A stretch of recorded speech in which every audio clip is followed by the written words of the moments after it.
Señor, Víctor, Señor, y Marlene, Padre, tiene tu mano poderosa sobre ellos, sánale, Señor, en esta tarde. Te pedimos que bendigas tu palabra, Señor, en cada una de nuestras mentes, de nuestros corazones. Y te pedimos de manera especial que tú pongas en cada uno de nosotros un corazón, Padre, hacedor de tu palabra y no oidor olvidadizo. Te damos gracias porque tú eres fiel, Señor. Te damos gracias, Señor. Permite que tu palabra en esta tarde sea la que nos hable, la que nos redarguya, la que nos exhorte, nos anime, nos conteste, Señor, preguntas y dudas. En el nombre poderoso de Jesús te lo pedimos, Dios. Amén. Amén. Muy buenas tardes, hermanos y hermanas. Pueden sentarse, pueden tomar asiento. Y gracias a Dios por esta oportunidad y por este primer domingo del año de poder compartir la palabra una vez más. Le voy a invitar a que abra su Biblia en Efesios capítulo 1. Efesios capítulo 1. Abra su Biblia en Efesios capítulo 1. Y vamos a buscar los versos del 11 al 14. Efesios capítulo 1. Vamos a estar leyendo los versos del 11 al 14. Efesios capítulo 1. Verso del 11 al 14. Felicidades a los que no he visto este año todavía. Happy New Year. ¿Cuántos de los que están aquí ya tienen planes para el 2025? ¿Nadie esos planes? Yo tengo planes. Que se den es otra cosa. Que los pueda hacer o no es otra cosa, ¿verdad? Pero planes todos hacemos. ¿Cuántos han hecho planes? Les voy a dar un tip. Para mejorar hay que hacer planes. Para empeorar hay que hacer nada. ¿Ok? Así que si usted no hace planes para mejorar, no se preocupe. Que va a empeorar.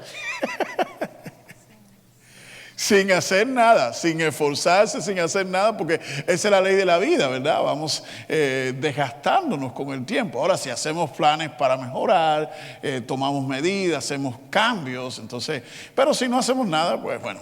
La razón por la que esto es importante, quiero que mediten los planes, porque quiero que más allá de sus planes, que está bien hacer planes, pero quiero que en esta tarde usted y yo reflexionemos un poquito en los planes de Dios. Usted sabe que Dios también tiene planes para nuestras vidas.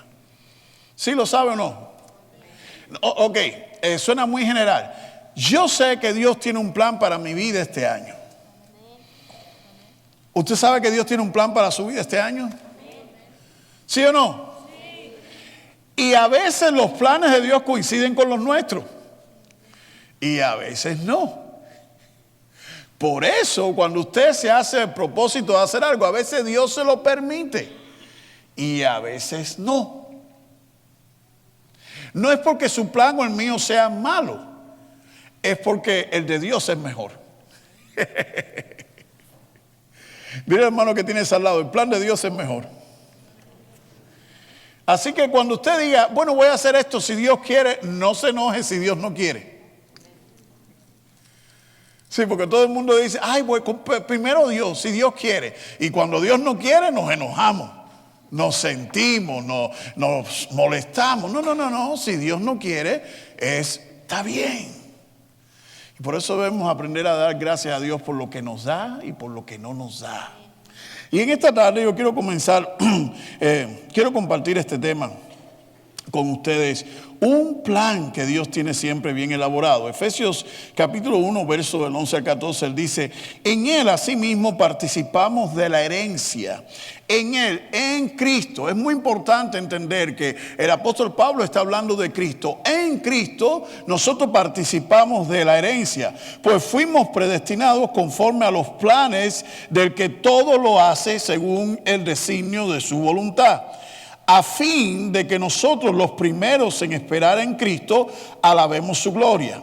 También ustedes, luego de haber oído la palabra de verdad, que es el evangelio que los lleva a la salvación, y luego de haber creído en él, fueron sellados con el espíritu de la promesa, que es la garantía de nuestra herencia hasta la redención de la posesión adquirida para alabanza de su gloria. Para alabanza de su gloria. Y en esta tarde yo quiero hablar un poquito, no mucho, porque esto es un tema Esto es un tema de estudio, de estudiar la palabra. La Biblia habla aquí en este verso, en este pasaje específicamente, la palabra de Dios nos habla de la predestinación, de cómo Dios predestina y prepara todas las cosas. Honestamente, este es un tema que cuando tú lo tratas o cuando se ve en los círculos despierta varias emociones. Y una de las preguntas que las personas se hacen, bueno, si Dios ya al final del día lo sabe todo y si ya Dios lo tiene preparado, ¿de qué sirve que yo me esfuerce tanto? ¿De qué sirve que yo haga tantos planes? Si al final del día ya Dios sabe cómo se va a acabar esto, ya Dios sabe cómo va a pasar las cosas. Y una de las cosas que usted y yo debemos entender, que la soberanía de Dios no invalida en ningún momento las opciones nuestras. Porque si la soberanía de Dios invalidara mis opciones, Dios no es justo. Y entonces seríamos nosotros, los seres humanos, seríamos como un juego de ajedrez en un tablero. Y lo cierto es que la Biblia nos enseña que todos nosotros, ustedes y yo, fuimos creados a imagen y semejanza ¿de quién? De Dios. ¿Cómo es Dios? Quiero aclarar esto de una buena vez y por todas, porque hoy en día en los círculos teológicos hay una discusión si Dios es hombre, si es mujer, cómo es Dios. Dios es espíritu. Y nosotros somos semejantes a Dios, no en que seamos hombres o mujeres, blancos, negros, latinos o americanos o asiáticos. Somos semejantes a Dios en que todos tenemos espíritu. ¿Eso está claro? ¿Eso está claro, sí o no? Ok. Todos tenemos el Espíritu de Dios. No somos dioses. Esto no nos hace dioses, ni nos hace diositos. Solamente nos hace creación, creados a la imagen y semejanza de Dios. Pero no somos Dios. No nos confundamos. Ahora, el apóstol Pablo está diciendo y está dándonos a entender cómo funciona el plan de Dios, cómo funciona este tema. Y confieso que no voy a tener toda la respuesta y que es imposible en unos 20 minutos tratarlo todo, pero présteme atención a estos puntos que Pablo nos revela. En el verso 11 Pablo dice, en él, en Cristo Jesús, asimismo participamos de la herencia. En Cristo, pues fuimos predestinados. ¿Qué significa? ¿Qué quiere decir eso? Predeterminar. Cuando Dios creó al hombre, no solamente creó al hombre a su imagen y semejanza, sino que lo creó en un ambiente y en una atmósfera, en el huerto, donde todo se podría, donde el hombre se podía desarrollar. Al Pablo estar hablando aquí de la salvación, ya Dios determinó con antelación, más allá del pecado del hombre, que todos nosotros fuésemos salvos. La predestinación no es un mérito que yo tengo. Yo no estoy aquí sirviendo al Señor. Yo no estoy aquí predicando de la palabra de Dios porque yo sea más inteligente o más digno que ustedes que me están escuchando. Yo estoy aquí por la gracia y por la misericordia de Dios. Usted no está sentado aquí porque usted sea más santo que el que se está perdiendo allá afuera. Usted y yo estamos aquí porque ya Dios determinó que usted y yo fuésemos alcanzados y fuésemos salvos. Pero aunque ese es el plan de Dios, usted y yo sabemos que hay hombres y mujeres que le dicen a Dios que no. Y eso no tiene nada que ver con Dios. Y todo que ver con nosotros. ¿Por qué un hombre o una mujer le dice que no a Dios? Piense por un momento. ¿Cuántos vinieron aquí a este lugar la primera vez que le invitaron? Levante la mano los que vinieron la primera vez. ¿Ok? ¿Cuántos vinieron a la segunda? ¿Cuántos vinieron a la tercera? ¿Cuántos vinieron a la cuarta? ¿Se da cuenta? Y si usted le pregunta, ¿y por qué te demoraste tanto?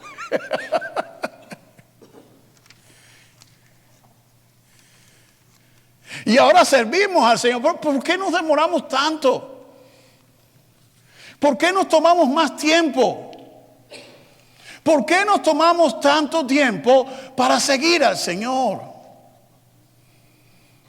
Hay muchas razones para eso, pero en este año que está comenzando, que estamos haciendo planes, quiero dejar esto en tu corazón. Dios nos involucró voluntariamente en su plan. Tú y yo estamos aquí por su gracia.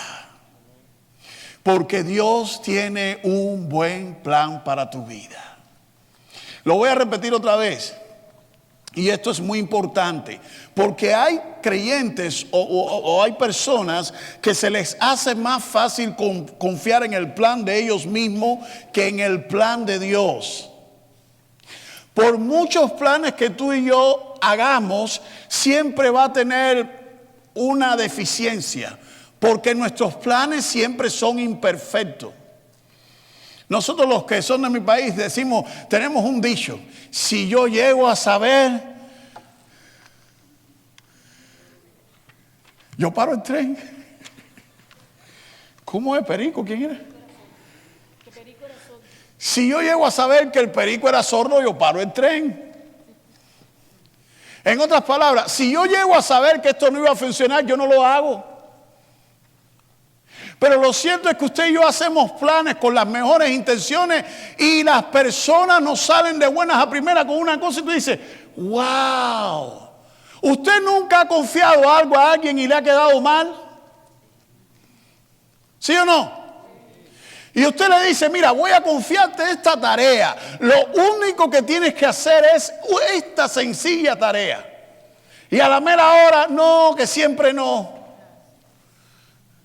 No, que no puedo. No, que algo. Porque no tenemos a veces ni siquiera las prioridades claras. Pero yo te quiero decir en esta tarde que cuando Dios tiene un plan para nuestra vida, Dios no cambia los planes para nuestra vida porque se le atraviesa algo más importante. Porque para nosotros, para Dios, tú y yo somos importantes. Y la bendición de Dios está en camino. No importa lo que estemos atravesando en un momento determinado, los planes de Dios son buenos. Y algo que tú y yo debemos preocuparnos, independientemente de nuestras ambiciones, nuestros deseos y nuestros planes, es saber cuál es el plan de Dios para mi vida. ¿Qué quiere Dios este año de mi vida? Dios creó al hombre con un propósito, pero lo puso en un medio del cual después nosotros nos salimos. Número 2, otra cosa muy importante. Fíjense en el verso 13.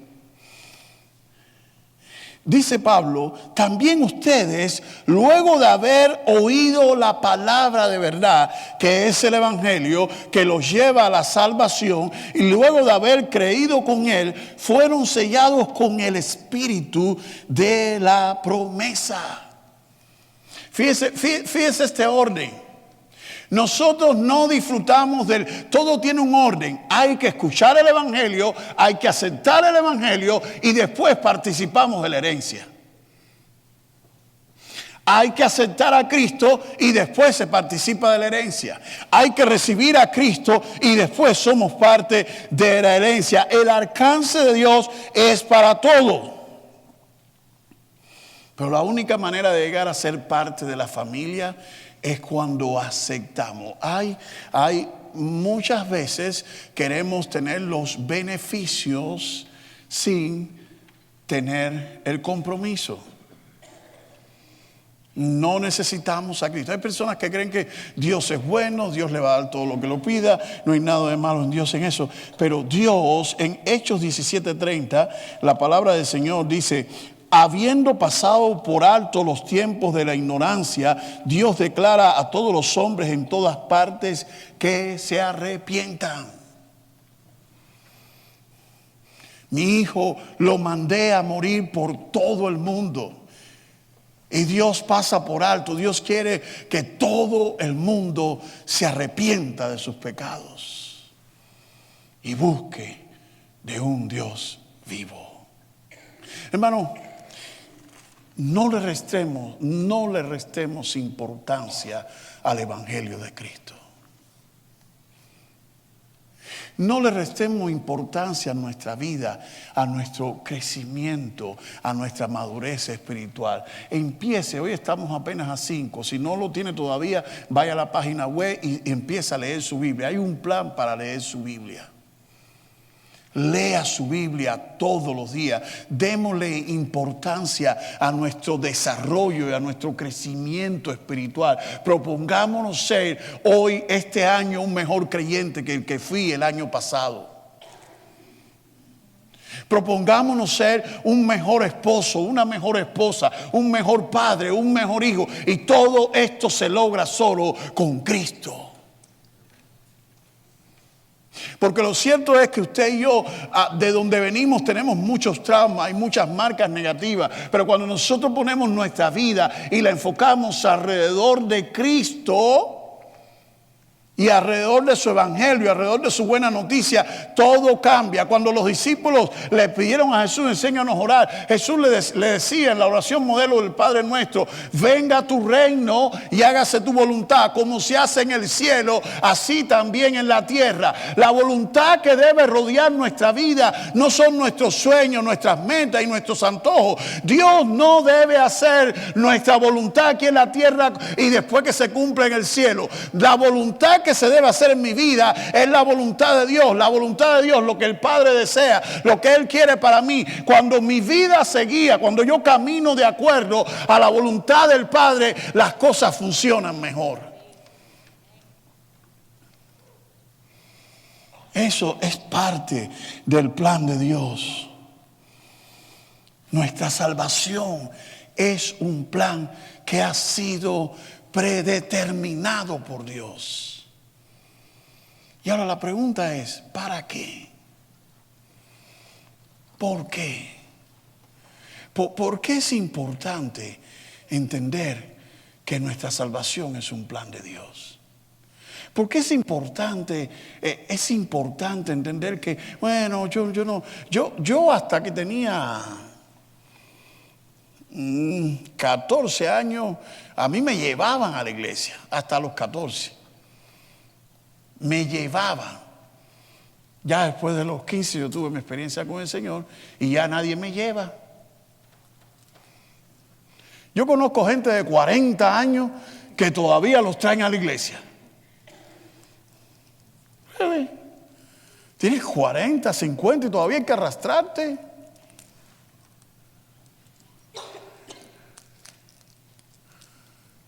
Really?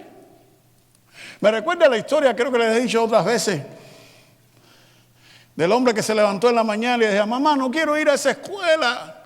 Todo el mundo me mira, todo el mundo habla mal de mí. Y la mamá le decía: hijo, tienes que ir a la escuela. No, pero yo veo que los profesores me miran y hablan mal de mí. Y los alumnos me miran y hablan mal de mí. El consejo espera que yo pase para seguir hablando de mí. Y la mamá le dijo: hijo, tienes que ir a la escuela. Pero no tengo ganas. Y la mamá le dijo: hijo, tienes que ir a la escuela por 2 razones. Número 1, porque tienes 40 años y porque eres el director de esa escuela.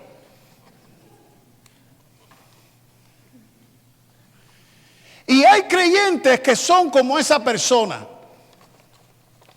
Tenemos 40, tenemos 50 y todavía estamos arrastrando los pies y no entendemos que el buscar de Dios no es una obligación, es un privilegio. No entendemos que el ser parte del evangelio, que ser parte de una congregación es un privilegio. Dios nos da, somos parte de su plan. Dios tiene un plan de bendecirnos. Y a Dios nunca le debemos buscar por obligación o por compromiso. A Dios se busca por gratitud. Por eso es que hay personas que no entienden la relación de un creyente con la oración o con la palabra, porque piensan que sacar un tiempo para orar es tengo que orar, tengo que estar con Dios. Y algunos cuentan 1 hora, 2 horas, 2 minutos, 3 minutos. Hay gente que le cuesta 10 minutos, le cuesta estar de rodillas. Porque no entendemos. Creemos que ese tipo de cosas son obligaciones, no privilegios. ¿Cuántos de aquí tuvieron tiempo de noviar antes de casarse? De noviar. No que se escapó por la ventana ni nada, noviar de verdad. Noviar de verdad, que usted pasaba tiempo, le decíamos en mi país, íbamos a marcar la tarjeta. Yo iba a marcar la tarjeta a casa de mi esposa los lunes. Y nos agarraban las tantas hablando y platicando y haciendo sueños y contando. Y cuando nos casemos y vamos a tener cuántos hijos, yo quiero niña, tú quieres niño, y cuántos sueños, cuántas cosas, cuando uno está enamorado, cuántos planes, cuánto habla. Y uno no se olvida de los pequeños detalles. Cada vez que pasaba por algún lugar que había una rosa perdida, yo agarraba una rosa y aparecía yo no con un ramo. Conocí a alguien, conocí a un brother que iba a la funeraria y hacía un ramo y se lo llevaba a la novia. Y dije, wow, just wow, a mí just wow. Usted sabe lo que es llevarle a la novia flor de. Pero está bien. Qué triste que cuando nos casamos perdemos eso. Aunque sea flor de muerto. Pero lo vamos perdiendo. ¿Por qué? Porque nos malacostumbramos a que ya está seguro. Por eso Dios le dice a la iglesia de los Efesios: tengo algo contra ti. Tengo algo contra ti. Has dejado tu primer amor. Eso que hacías antes por mí, ¿por qué dejaste que se enfriara? ¿Por qué dejaste que se perdiera? Mi querido hermano, usted y yo somos parte del plan de Dios. Dios no es parte del plan nuestro. No. Es al revés. Dios nos tuvo a nosotros en cuenta primero. Y es un honor ser parte del plan de Dios. Y esto es importante, ¿saben por qué? Porque cuando uno se da cuenta que somos parte del plan de Dios, entendemos el propósito por el cual Dios nos llamó. Todas las herramientas, todos los instrumentos que nosotros podemos usar tienen un propósito específico. Y cuando uno tiene duda para qué sirve algo, uno va al manual del fabricante. ¿Sí o no? ¿Sí o no? Uno a veces trata de ensamblar las cosas por uno mismo y uno dice, pero no, es que no es así. El fabricante lo hizo para que funcionara de esta manera. Usted y yo, aunque hubiésemos caminado un tiempo sin Cristo, ahora que estamos en Cristo, nosotros cuando tenemos duda debemos ir al manual del fabricante. Señor, ¿cuál es el propósito? ¿Para qué tú me has creado? ¿Cómo me quieres usar? Usted y yo, aunque seamos llamados, aunque nos congreguemos en la misma iglesia y todo, cada uno de nosotros juega un papel diferente en la vida de alguien más. Cada uno de nosotros juega un papel específico. Cada uno de nosotros es una acumulación de experiencia, de habilidades, de dones y de talento que juegan un papel específico en un lugar específico. Usted no puede envidiar la vida de nadie porque es una tontería. Si usted y yo pudiésemos funcionar en la vida de otra persona, las personas se intercambiarían. Por eso usted ve a veces parejas que usted dice, no sé cómo funciona. No sé cómo esa mujer puede aguantar a ese hombre, o no sé cómo ese hombre puede aguantar a esa mujer. Pero lo cierto es que ellos funcionan. Qué bueno que no es su mujer o que no es su marido. El suyo es diferente. Usted solo puede funcionar en un hogar, en una casa y de una manera determinada. Usted funciona en un ambiente determinado. A todos Dios nos ha capacitado para funcionar en un medio determinado. Pero no estamos solos. El apóstol Pablo termina diciendo, nos ha sellado con el Espíritu Santo de la promesa, que es la garantía de nuestra herencia hasta la redención de la posesión adquirida para alabanza de su gloria.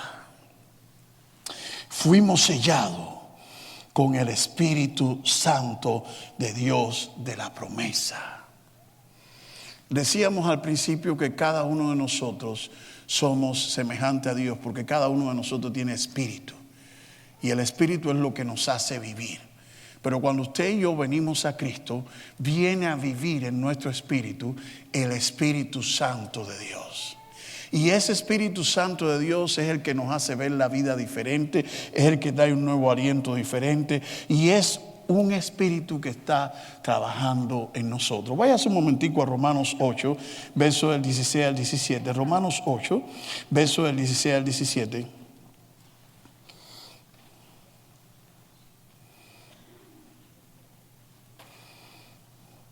Romanos 8, verso 16 al 17 dice, el Espíritu mismo, el Espíritu de Dios, el Espíritu con mayúscula, da testimonio a nuestro espíritu con minúscula, el Espíritu de Dios da testimonio a nuestro espíritu de que somos hijos de Dios.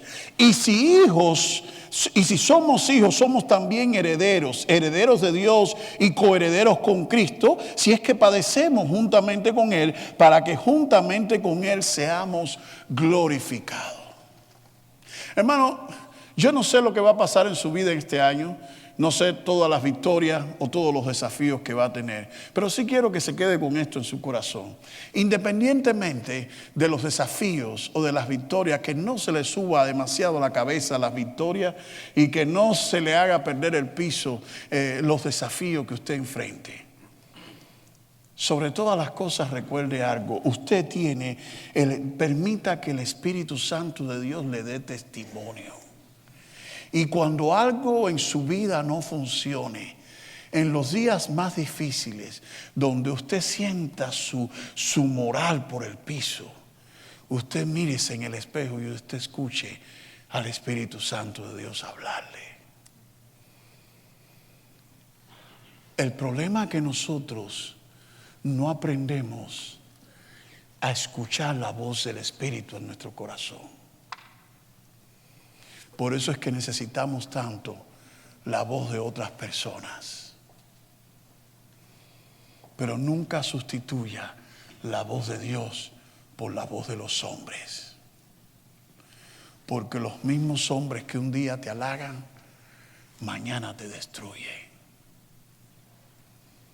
Pero Dios nunca te va a dejar solo. Aprendamos a callar y a escuchar al Espíritu Santo de Dios. No solo en nuestros momentos altos, sino en nuestros momentos más bajos. Por eso hay creyentes que cuando fallan, cuando cometen un pecado, se alejan de Dios. Porque permiten que la voz de la vergüenza le hable más que la voz del Espíritu. Usted y yo tenemos el Espíritu Santo de Dios. Y Dios nos ha dado el Espíritu para guiarnos en nuestro propósito. Comencemos este año teniendo en cuenta que Dios tiene un plan para nuestra vida. Dios tiene un buen plan. Él nos quiere involucrar a nosotros en sus planes. Recuerde que su salvación, somos salvos no por casualidad o por perfección, sino por su gracia. Y recuerde, no olvide que el Espíritu Santo está con nosotros. Mora en su vida. No permita que sus opiniones o sus quejas apaguen la voz de Dios. Preocúpese más por escuchar a Dios. Cuando usted lea la Biblia, busque qué me quiere enseñar el Señor. ¿Qué me quiere mostrar esta palabra hoy? Cuando usted escuche una alabanza, piense cómo esta alabanza me ministra. ¿Y por qué me ministra? ¿Por qué lo necesito? Cuando usted venga a la iglesia, que nadie le esté empujando, ni le esté trayendo como si fuera muchacho chiquito. Busque del Señor y deje que el Espíritu, Señor, hoy no tengo deseo, pero ayúdame a no vivir de acuerdo a mis deseos, sino de acuerdo a mis principios. Porque si usted y yo somos honestos, muchas de las cosas que hacemos en nuestra rutina diaria las hacemos sin deseo. ¿Quién quiere salir a trabajar cuando está lloviendo? ¿Quién quiere salir a hacer nada cuando hay frío? Pero uno no lo hace por deseo. Porque uno sabe que si lo hace por deseo, termina viviendo en la calle, porque los biles siguen llegando. Pero uno hace las cosas por principio. Nuestros matrimonios, todo es por principio. Yo hice un compromiso un día de amar, de querer, de sostener a mi mujer. Y no importa cómo nos hayamos puesto, cómo hayamos envejecido. A lo mejor no somos los galanes de hace años, pero tenemos principio. Y yo sigo con la misma mujer que Dios me dio. Eso se llama principio. No confundamos nuestras emociones con nuestros principios. Porque nuestras emociones un día nos tienen acá y otro día nos tienen acá. Pero Dios nos da la solución. Nos da su espíritu. Y fíjese que Pablo dice, fueron sellados con el Espíritu Santo. No hay escape cuando el Espíritu Santo es quien guíe nuestra vida. Pueden inclinar su rostro en esta preciosa tarde. Y quiero que nos preparemos para la cena del Señor.